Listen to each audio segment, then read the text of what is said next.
Sports Talk Zone. Welcome back to another episode of Sports Talk Zone. I am your host Renaja along Mikhail, aka the Guru. Mikhail, the transfer window for the football world has closed. And as usual, we focus heavily on the English Premier League. And I want to know, which teams do you think had a magnificent transfer window?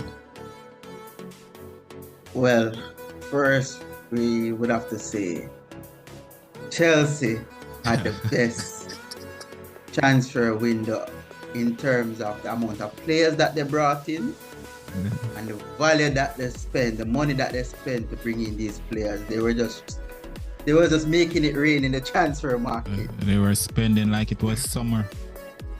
Exactly. And so I'll have to go with Chelsea. Arsenal did well. Trossard getting him from Brighton.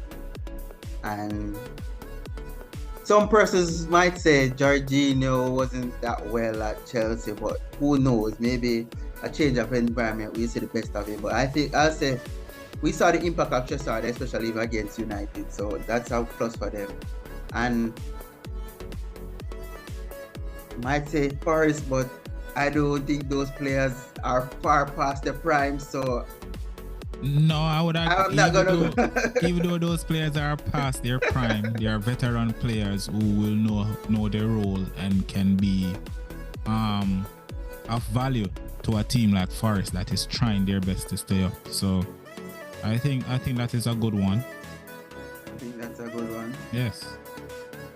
But I don't know. And then I can't even say United because I don't know much about. No, I don't think United had a great window, to be honest. Many persons are saying the Bayern Munich players, how his name is pronounced? Sabitzer.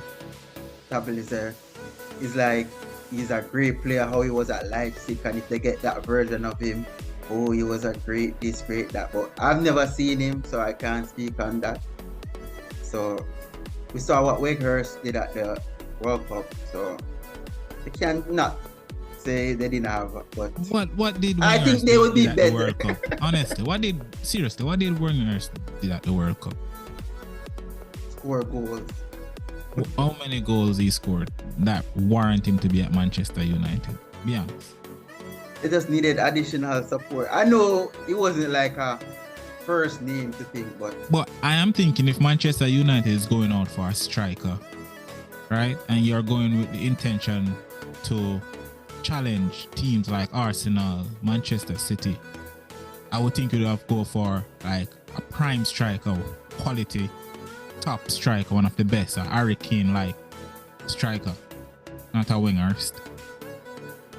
Well, you know, that's my opinion. It would be hard to get Kane mid-season. I'm not saying Kane specifically, I know, I mean that type of quality. A caliber, yeah.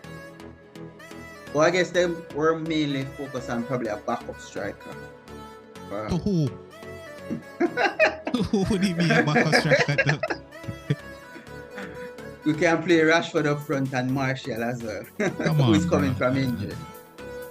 I don't think it's not a terrible signing, but I don't think that is like a sign you look at and say, yeah, Manchester United is signing players that is going to like move the needle for them. I don't think so. Well, that's true. But to speak about the record signing that Chelsea did, do you think he's worth it? That's what I really want. I would say absolutely not. I don't think Enzo Fernandez is worth £100+ million. That is a ridiculous amount of money to pay for.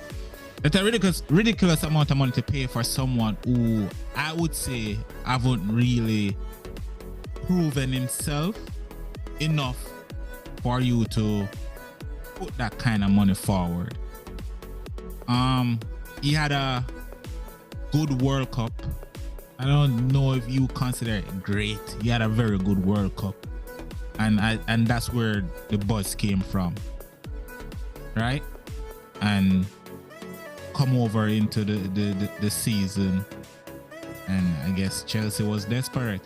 They lost Jorginho, so they are desperate to get no Kante either, so they are desperate to get in a midfielder to replace those guys. So I think they were fleeced by Benfica because they were desperate. And what this do now for a person who you pay 100+ million for, that's a heavy weight for most players because there is a high level of expectation that will be placed on him, and I am not sure he will be able to live up to it, especially I think he's 21, he's quite young, so I don't know how that will work out for him in the Premier League. But to me, it's like Chelsea don't necessarily have a plan since this new owner came over. They just trying all kind of things. They got a new coach. Things wasn't working out.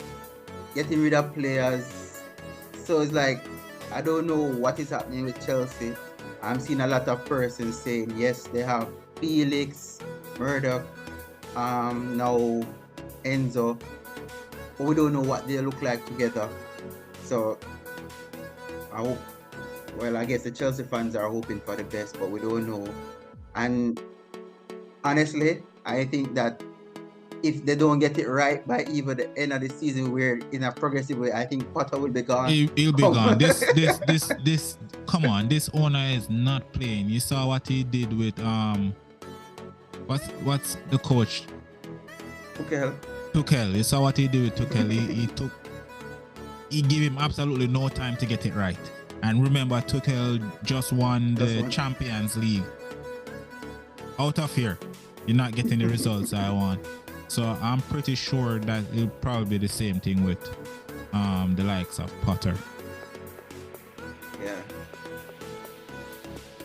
All right, let's talk about who we think were not so great in this transfer window, Mikhail. Well, Liverpool only signing Gakpo. And he has not produced, so we can already. For a side that is plaguing with injuries, they should have actually hit the market. But I don't know. You always say Liverpool don't like to spend the money, but they need the players. When I say that, you always make it seem like I'm making these things up. And I'll say probably City didn't make much moves. Nothing happened. Yeah, but do City really need to make a move? Really. Really. If I understand, but you know they're not at the top of the table, so obviously there's something lacking, and I will think that it's the defense. So I think that they need something to change, because if you're not, performing at your optimum, something needs to change. So you should have filled that gap where you're falling short. So I think City should have made some more moves. You have a point. You have a point.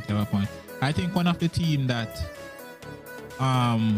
is kind of going under the radar, that most of us are not looking at and think that they are terrible, is Everton. They did not make any move, and they are pretty much in a relegation battle, and all those teams that are fighting the relegation battles have brought in players, except for them. So the only thing they brought in was a coach, right? But come on, you have to bring in players. Definitely. So for me, I will agree with you, Liverpool, and I will say Everton, and I would even say West Ham, because I think West Ham is one of those teams that is struggling too. And maybe another game or two if they lose another game or two, they can look for more ways to be gone also. Coming into this I guess second half of the season, is manager sack time. Not getting results, sack. So true. Yeah, so that's where I stand with that.